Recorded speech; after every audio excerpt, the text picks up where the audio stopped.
আসসালামু আলাইকুম দর্শক, আমন্ত্রণ জানাচ্ছি বাংলাদেশ স্পেশালাইজ হসপিটাল আজকের সংবাদপত্র অনুষ্ঠানে। আমি তারিকুল ইসলাম মাসুম। সবাই ভালো এবং সুস্থ আছেন সেই প্রত্যাশা থাকলো। আজ আমাদের সাথে আলোচনার জন্য উপস্থিত আছেন দৈনিক ইত্তেফাকের কূটনৈতিক সম্পাদক মাইনুল আলম। মাইনুল আলম, আপনাকে আমন্ত্রণ জানাচ্ছি। কেমন আছেন? শুভেচ্ছা আপনাকে।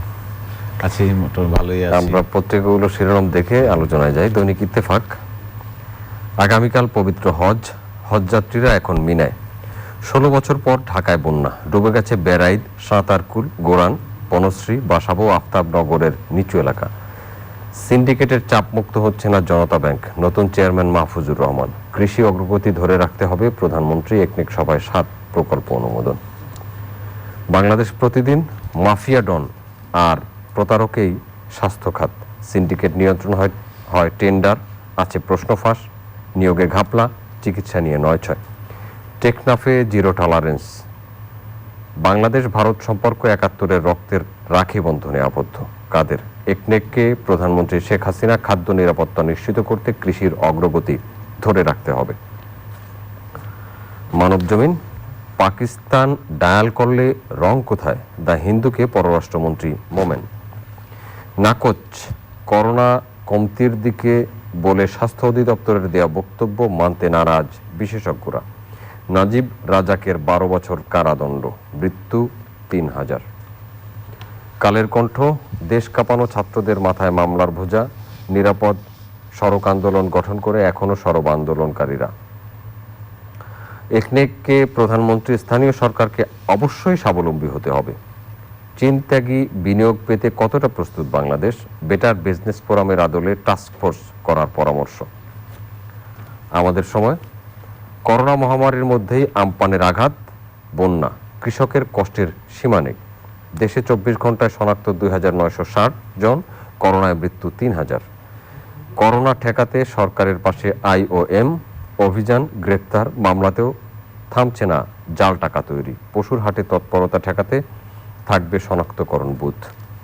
জয় জয় দিন, এখনও ক্রেতাশূন্য পশুর হাট, করোনা ভাইরাসে মৃত্যু বেড়ে 3000। করোনা সংক্রমণের দ্বিতীয় ঢেউ দেশে দেশে, ভ্রমণ বিধিনিষেধ, খাবারের অভাবে মৃত্যু ঝুঁকিতে লাখো শিশু। দেশ রূপান্তর, ঢাকার দুঃখে সবার দুঃখ, ইস্টার্ন বাইপাস, 88-98-এর পথে বন্যা। সরিয়ে দেওয়া হলো জনতা ব্যাংকের চেয়ারম্যানকে, করোনায় প্রাণহানি 3000। একনেক সভায় প্রধানমন্ত্রী, খাদ্য ঘাটতি পূরণে সরকার সব ব্যবস্থা নিয়েছে। সময়ের আলো, একনেক বৈঠকে প্রধানমন্ত্রী, খাদ্য নিরাপত্তা নিশ্চিতে সব সহায়তা দিয়ে যাচ্ছি, স্থানীয় সরকারকে স্বাবলম্বী হতে হবে। ঈদ ও আগস্ট ঘিরে হামলার টার্গেট, ভয়ঙ্কর নাশকতার ছক জঙ্গিদের। সীমিত পরিসরে হজের আনুষ্ঠানিকতা শুরু, করোনায় মৃত 3000। বণিক বার্তা, জনতা ব্যাংক দাপট দেখাতে গিয়ে পদ হারালেন জামাল উদ্দিন। কোভিড-19 সংক্রমণের 143তম দিনে 3000 দাঁড়ালো মৃত্যু সংখ্যা। ভোরের কাগজ, বিক্রি কম, দাম আরও কম, রাজধানীর পশুর হাট। 132 দিনে 3000 প্রাণ কাড়ল করোনা, চলতি মাসে 28 দিনেই 1151 জনের মৃত্যু।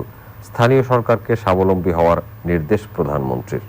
মানবদেহে পরীক্ষার শেষ ধাপে ফাইজার ও মডার্নার ভ্যাকসিন, চীনের 2টি এবং অক্সফোর্ডের ভ্যাকসিনও শেষ ধাপে।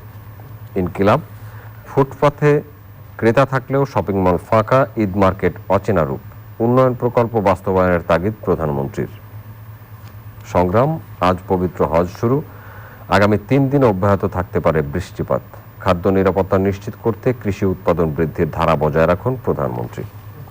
করতোয়া, করোনায় দেশে মৃত্যু বেড়ে 3000-এ, মোট শনাক্ত রোগীর সংখ্যা 2,29,185। বন্যা পরিস্থিতি স্থিতিশীল, ক্ষতিগ্রস্তদের মাঝে 7000 মেট্রিক টন চাল বিতরণ।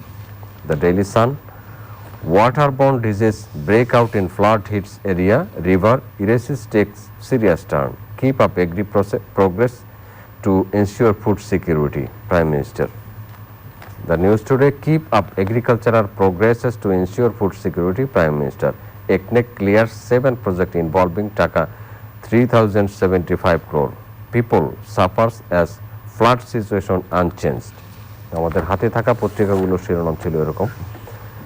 করোনা নিয়ে আছি আমরা অনেক দিন, 132 দিন, কেউ বলছে 143 দিনে 3000-এর মতো মানুষ আমরা হারিয়েছি। 3000 এটা একটা বেঞ্চমার্ক। 3000 মারা গেছে বাংলাদেশে গত মার্চ থেকে শুরু করে। 8ই মার্চ করোনা শনাক্ত হয়েছে, 17ই মার্চ প্রথম মৃত্যু গুনলাম আমরা। আজকে পর্যন্ত গতকাল পর্যন্ত 28শে জুলাই পর্যন্ত 3000 মারা গেছে, আক্রান্ত হয়েছে অনেক বেশি। যে টেস্ট করা হচ্ছে তার 24 ভাগ আক্রান্ত, এটা একটা হিসাব। সংক্রমণের হার কি এটা একটু বোঝা দরকার, একটু আলোচনা করা দরকার। সংক্রমণ যখন আমরা মাঝামাঝি ছিলাম 17%, 18%, 19%, এখন 24%, একদিন 25%ও হয়েছিল। সুতরাং করোনা আছে চারদিকে, সমাজে আমাদের দেশে আছে, মানুষের মধ্যে আছে। এবং এই করোনা কিভাবে নিয়ন্ত্রণ করা যায়, মানুষকে মুক্ত রাখা যায়, এটা কিভাবে হবে? এটা আমাদের 5 মাসের অভিজ্ঞতা কি কিংবা 4 মাসের অভিজ্ঞতা কি, সেটা হচ্ছে মূলত এই যে সামনে সবার মধ্যে এখন চিন্তা। জনস্বাস্থ্য বিশেষজ্ঞ আমরা যারা একটু কাজ করি, চিন্তা করি, গণমাধ্যমে কোরবানি ঈদ আছে, এটা একটা বিরাট ঝুঁকিপূর্ণ সময় হবে। মানুষ গ্রামে যাবে, আসবে, ওখানে কোরবানি হাট থেকে কোরবানি কিনবে। ঢাকায় না, সারা দেশে এই কাজটা চলবে। তার উপর বাংলাদেশের একটা বৃহত্তর এলাকায় এখন বন্যা কবলিত। এই যে বন্যার মধ্যে করোনার ঝুঁকি আছে, করোনার বিস্তার আছে, সংক্রমণ আছে, কি হবে আমি আগামী মাসে কিংবা আগস্ট মাসে আমি ভেবে পাই না। তার উপর করোনাকে নিয়ন্ত্রণ করার জন্য যে স্বাস্থ্যবিধি, মানুষের মধ্যে যে সচেতন সজাগ থাকা প্রয়োজন, নিজের থেকে যে উদ্যোগ নেওয়া প্রয়োজন, সে একটা উদাসীন মনোভাব রয়েছে। এছাড়া আমরা দেখছি যে সরকার ব্যাপারটা জনস্বাস্থ্য বিবেচনা করে, করোনার বিস্তার বিবেচনা করে, এই ঝুঁকি সংখ্যা ভেবে যে কিছু পদক্ষেপ নেবে, কিছু প্রয়োজনীয় ব্যবস্থা নেবে, সেদিকেও নাই। শুধু বক্তব্য দিচ্ছে সরকার, কিংবা সরকার বলছে যে সামাজিক শারীরিক দূরত্ব মেনে করুন, জীবন জীবিকার একটা ভারসাম্যমূলক অবস্থা। তার উপর আছে করোনা নিয়ে গত 1 মাস কিংবা আরও বেশি সময় ধরে নানান কাণ্ড। একটা পত্রিকার শিরোনাম করেছে যে সিন্ডিকেট, মাফিয়া, এই করোনার নামে যে করোনা চিকিৎসা সরঞ্জাম, হাসপাতাল, ব্যবসা কিছুদিন দেখে আসছি। তো এখন করোনা নিয়ন্ত্রণকে আমাদের প্রায়োরিটিতে আছে, করোনাকে মুক্ত থাকা কিংবা সংক্রমণ থেকে দূরে রাখা। এখন কোনো লকডাউনের কথা নেই, কোনো এলাকার বিশিষ্ট কোনো নির্দিষ্ট এলাকা কিছুই যে বিশেষ পদক্ষেপ নেবে সেটা নাই। এখন রাজাবাজার এবং ওয়ারি পরপর দুটো এলাকা করা হলো, আর কোনো এলাকা হচ্ছে না। এটা কিন্তু ধারাবাহিকভাবে করা হয়েছিল। পরীক্ষামূলকভাবে একবার বলা হলো যে করোনা সংক্রমিত রেড জোন কিংবা হটস্পট এরিয়া হিসেবে ঢাকার 40 থেকে 45টা এরিয়া করা হবে, সেটাও হলো না। বোধহয় পরীক্ষার এক্সপেরিমেন্টের মধ্যে চলে যাচ্ছে। ব্যাপারটা হচ্ছে যে আমরা ছেড়ে দিয়েছি ভাবটা। এমন একসময় একটা কথা ছিল হার্ড ইমিউনিটি, সেটাও না। এখন মানুষ টেস্ট করাচ্ছে না, এটাও ঠিক 6-7টা কারণে করাচ্ছে না। অনেকে ঘরে বসে চিকিৎসা নিচ্ছে। একটা দেখতে দেখতে মানুষ, মৃত্যু দেখতে দেখতে, সংক্রমণ দেখতে দেখতে, নানা অঘটন দেখতে দেখতে মানুষ এখন নিজে সচেতন হয়ে গেছে। কিন্তু ব্যাপারটা একটা বিরাট সংখ্যক মানুষ, বিরাট সংখ্যক এরিয়া, জনগোষ্ঠী যারা কোনোভাবেই এই বিধির মধ্যে আসছে না। সেক্ষেত্রে আপনার এনফোর্সমেন্ট করা দরকার, কড়া ব্যবস্থা নেওয়া দরকার, যেটা বিভিন্ন দেশ নিয়েছে, সুফলও পেয়েছে, বিভিন্ন দেশের ক্ষতিও হয়েছে। এখন দক্ষিণ এশিয়া একটা বিশাল হটস্পট, দক্ষিণ এশিয়ার মধ্যে বাংলাদেশ হটস্পট, বাংলাদেশের মধ্যে ঢাকা হটস্পট, কিংবা নারায়ণগঞ্জ, গাজীপুর ছিল, একের পর এক ঘটনা ঘটেছে। আমরা সেদিকে খুব বেশি অগ্রসর হয়নি। এখন ব্যাপারটা হচ্ছে মানুষকে নিজেই সচেতন হতে হবে, নিজে সচেতন হবে, স্বাস্থ্যবিধিটা মেনে চলতে হবে। আর আমি সরকারকে বলবো যে সরকারের যে স্বাস্থ্য মন্ত্রণালয়, স্বাস্থ্য অধিদপ্তর যে কর্তৃপক্ষ আছে, তারা একটু হাসপাতাল ব্যবস্থা, যেন সরকারি হাসপাতাল মোটামুটি এখন একটা ভালো মানে আছে, আমি বলবো ভালো চিকিৎসায় আছে, যদিও খুব ওভারবার্ডেন। আর এটাও ঠিক যে রোগীর সংখ্যা কমে গেছে, আইসিইউ যে সংকট ছিল সেটাও কমে গেছে। কিন্তু বেসরকারি হাসপাতালে চলছে দৈরাজ্য। সেবা দেওয়ার নামে অনেক বেসরকারি হাসপাতালে বিভিন্ন কাণ্ড ঘটছে। লক্ষ লক্ষ টাকা বিল নিচ্ছে, টাকা গুনছে রোগীদের। একটি আনোয়ার খান মডার্ন হাসপাতাল, এখানে বিবস্ত্র রোগী লাশ হস্তান্তর করেছে স্বজনের কাছে। বিচ্ছিন্ন, মর্মান্তিক এবং একটু দুঃখজনক ঘটনা কি হয়, কিন্তু কোনো ব্যবস্থা নেই। আজকে শুনেছি একটা হসপিটালের পপুলারের উপর একটা তদন্ত কমিটি করেছে স্বাস্থ্য মন্ত্রণালয়, কিন্তু প্রতিটি ঘটনা এবং বেসরকারি হাসপাতাল মনিটরিংয়ের জন্য আইনি বিধান যাই থাকুক না কেন, হাসপাতালগুলো সত্যিকার অর্থে মনিটরিং করতে হবে এবং মানুষকে যেভাবে আর্থিকভাবে ক্ষতিগ্রস্ত করছে, বাড়তি বিল এবং সেবার নামে বাণিজ্য করছে, এটার কোনো বিকল্প নেই। এটার ব্যবস্থা সরকারকে নিতেই হবে। স্বাস্থ্য মন্ত্রণালয় এবং স্বাস্থ্য অধিদপ্তরে অনেক পরিবর্তন এসছে, হয়তো আরও পরিবর্তন আসবে ধারণা করি, কিন্তু সমন্বিতভাবে কাজগুলো করা দরকার, না হয় কিন্তু কোনো ফল আসবে না। এবং কোনো স্বাস্থ্যমন্ত্রী তো গতকাল বলেছেন যে স্বাস্থ্য মন্ত্রণালয়ে বাইরের হস্তক্ষেপ বেশি। হ্যাঁ, এটার একটা ব্যাখ্যা আছে। উনি প্রথমে কথা বলেছেন, পরে জানতে চাওয়া হয়েছে, গণমাধ্যমে এসছে, পত্রিকায়, চ্যানেলে এসছে যে রাজনৈতিক হস্তক্ষেপ, দাতাদের হস্তক্ষেপ, সামাজিক হস্তক্ষেপ। দাতাদের হস্তক্ষেপ মানে স্বাস্থ্য খাতটা দাতা নির্ভর। দাতাদের বিশ্ব ব্যাংক সহ বিভিন্ন দাতা সংস্থার অনেক বিরাট সাহায্য এবং অনুদানের উপর স্বাস্থ্যভিত্তিক HP, NSP এই প্রোগ্রামগুলো চলছে। এখানে দাতাদের সাথে তো সরকার নেগোশিয়েট করবো। স্বাস্থ্য মন্ত্রণালয়, অর্থ মন্ত্রণালয়, ERD নেগোশিয়েট করে দাতাদের শর্ত, আমাদের স্বার্থ, এটা সমন্বয় করবে। অযাচিত, অবাঞ্ছিত, অনাকাঙ্ক্ষিত শর্ত কিংবা অবাস্তব শর্ত কেন মানবে? কেন সরকার ঋণ গ্রহণ করবে, অনুদান গ্রহণ করবে? এটা তো স্বাস্থ্য মন্ত্রণালয়ের দায়িত্ব।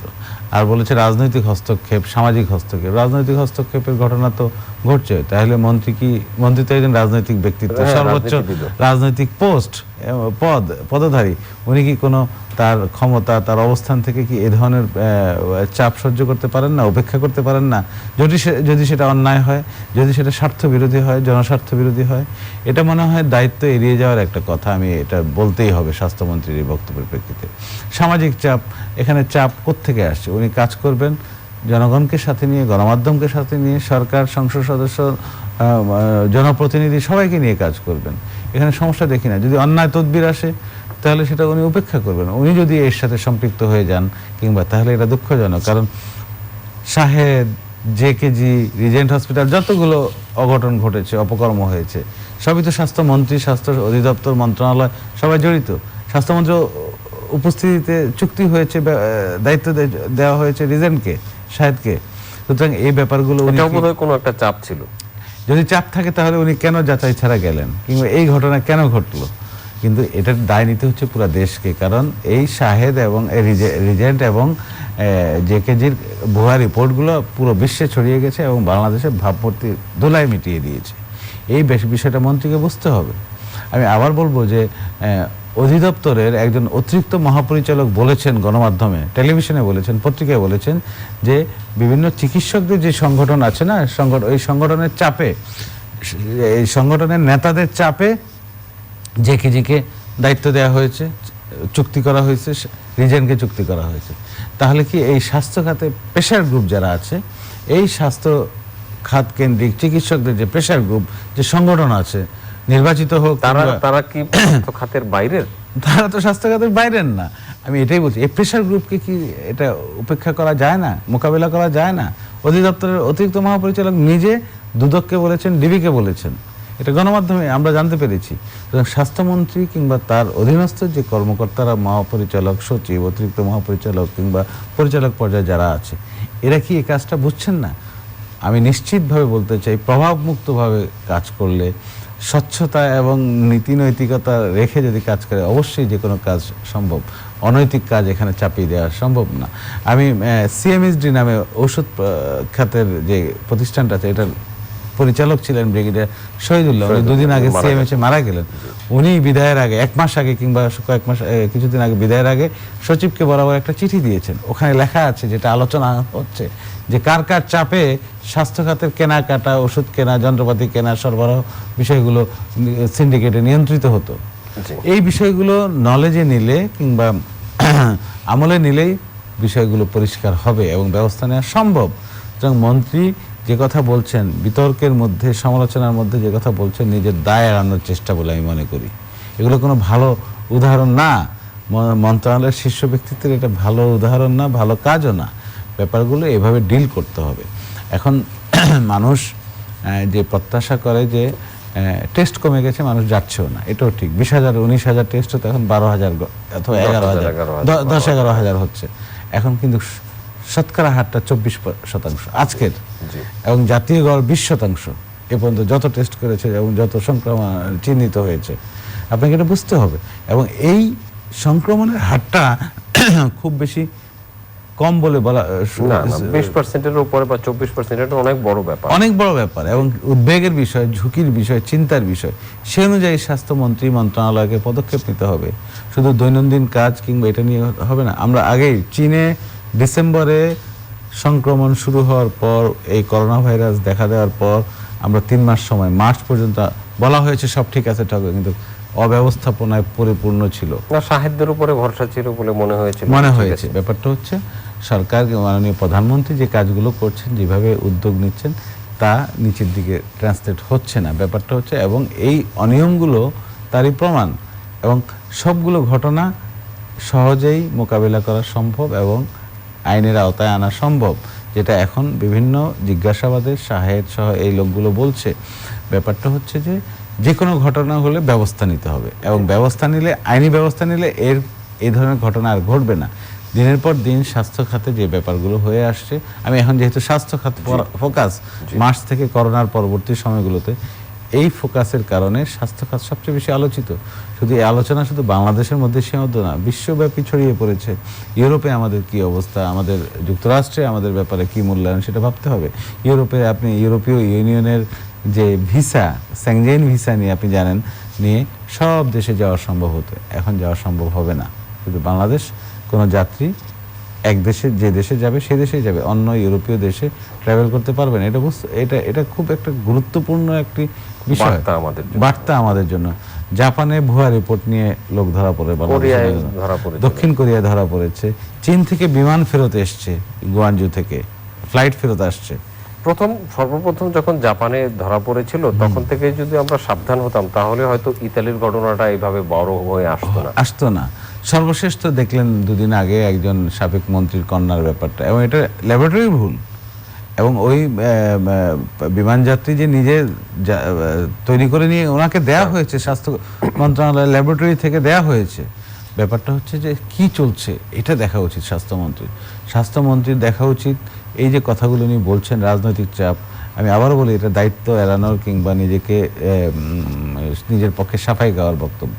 আরেকটা বিষয় আসে, পাকিস্তান ডায়াল করলে রং কোথায়, তা হিন্দুকে বলেছেন আমাদের পররাষ্ট্রমন্ত্রী। এটা হচ্ছে মাননীয় প্রধানমন্ত্রীর সাথে টেলিফোনে কথা বলেছেন ইমরান খান, এবং বাংলাদেশের পক্ষ থেকে যে খবরগুলো এসছে, বাংলাদেশের এন্ড থেকে, বাংলাদেশের মাননীয় প্রধানমন্ত্রীর কার্যালয় থেকে, তার প্রেস সচিব কিংবা সরকারি গণমাধ্যমে স্পোকসম্যানের বরাত দিয়ে যেটা এসছে, যে ইমরান খানের সাথে প্রধানমন্ত্রী শেখ হাসিনার যে আলোচনায় করোনা, বন্যা মোকাবেলা, এটা এসছে। এটা আবার ভারতের প্রতিক্রিয়াগুলো ভারতের গণমাধ্যমে এসছে। এনডিটিভি বলেছে যে এটা ভারতকে খুব চিন্তিত করে দিছে। এটারই জবাব ভারতের জাতীয় দৈনিক হিন্দুকে বলেছে পররাষ্ট্রমন্ত্রী। বাংলাদেশের সাথে পাকিস্তানের কূটনৈতিক সম্পর্ক আছে, ইমরান খান ফোন করেছেন, নরেন্দ্র মোদীর সাথে প্রধানমন্ত্রীর সম্পর্ক আছে, ভারতের সাথে তো আজকে ওবায়দুল কাদের বলেছে যে ঐতিহাসিক সম্পর্ক, রাখি বন্ধনে আবদ্ধ, রক্তের রাখি বন্ধনে আবদ্ধ। ব্যাপারটা এমন, এক দেশ আরেক কোনো দেশের চাপে অন্য দেশের সাথে সম্পর্ক বন্ধ করা, কিংবা এটা হচ্ছে দ্বিপাক্ষিক ব্যাপার। এখানে চীনও একটা ইস্যু, চীনের সাথে বাংলাদেশ সম্পর্ক রাখলে ভারতের সমালোচনার, ভারতের চিন্তার কারণে আসলে ব্যাপারটা ঠিক না। আমরা হয় কি, বাংলাদেশ তার প্রয়োজনে যার যার সাথে সম্পর্ক রাখার, যতটুকু পর্যন্ত রাখা, সেটাই করবে, সেটাই নির্ধারণ করবে, এবং সেই অনুযায়ী কূটনৈতিক সম্পর্ক, কূটনীতি পরিচালিত হবে, পররাষ্ট্রনীতি পরিচালিত হবে। বাংলাদেশ, আমি মনে করি যে আমাদের বর্তমান সরকার কূটনৈতিক ক্ষেত্রে, আমার নিজের দেখা কিংবা পর্যবেক্ষণে বলবো, যথেষ্ট চিন্তাশীল, ইতিবাচক পদক্ষেপ নিচ্ছে, এবং আমাদের স্বার্থকে এবং আমাদের প্রয়োজনকে প্রাধান্য দিয়েই কাজ করছে বলে আমি মনে করি। সুতরাং এটা অন্য দেশের জন্য চিন্তার বিষয় হতে পারে, বাংলাদেশ তার অপারেশন বাংলাদেশের মতো করেই পরিচালনা করছে।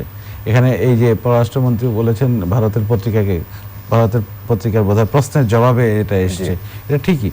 এটা ইন্ডিয়া কি বলতে পারে বাংলাদেশকে যে আপনি কেন পাকিস্তানের সাথে সম্পর্ক রাখেন, কিংবা চীন কি বলতে পারে কেন ভারতের সাথে সম্পর্ক রাখেন?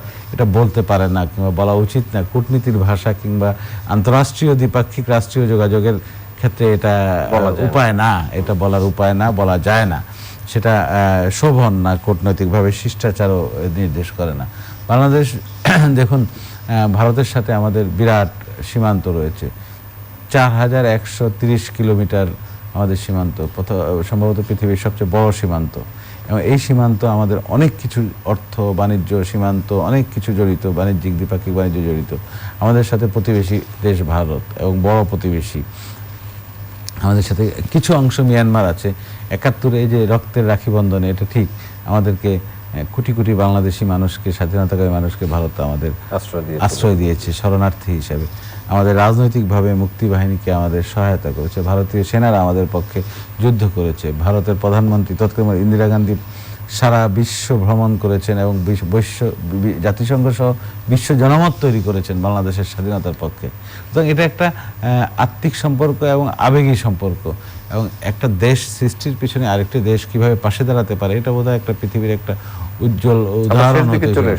সুতরাং এটা আমাদের মনে রাখতে হবে, আমরা মনে রাখছি, এবং এটা একটা ইস্যু, এটা একটা বন্ধন, এই বন্ধন আমাদের আছে, থাকবে। এবং বর্তমানে দু দেশের সম্পর্ক যে পর্যায়ে গেছে, এটাতে অন্য কিছুর সাথে তুলনা করা যায় না। এই সম্পর্ক নামানোও যাবে না, উঠানোও যাবে না। এটা একটা নিজ গতিতে দু দেশের মানুষের মধ্যে সম্পর্ক, বিশেষ করে শেখ হাসিনার সাথে নরেন্দ্র মোদীর ব্যক্তিগত সম্পর্ক, বোঝাপড়া, এবং দু দেশের সরকারের সাথে বোঝাপড়া, জনগণের সাথে বোঝাপড়ার একটা বহিঃপ্রকাশ আমরা পাচ্ছি। কিছু ইস্যু আছে, ইস্যু এগুলো রিজলভ করা যায়, এবং পাশাপাশি অন্য দেশের সাথেও আমাদের অন্য টার্মসের রিলেশনগুলো আছে, সেটা ভাবতে হবে এবং বিবেচনা করতে হবে। মনিরুল আলম, আপনাকে ধন্যবাদ আমাদের সাথে থাকার জন্য। অনেক গুরুত্বপূর্ণ কথা আপনার কাছ থেকে শুনলাম। দর্শক, আপনাদেরকেও ধন্যবাদ এতক্ষণ আমাদের সাথে থাকার জন্য। আগামী অনুষ্ঠান দেখার আমন্ত্রণ রইল। দেখা হতে পারে সেই অনুষ্ঠানে। ততক্ষণ ভালো থাকবেন সবাই। সবার জন্য শুভকামনা।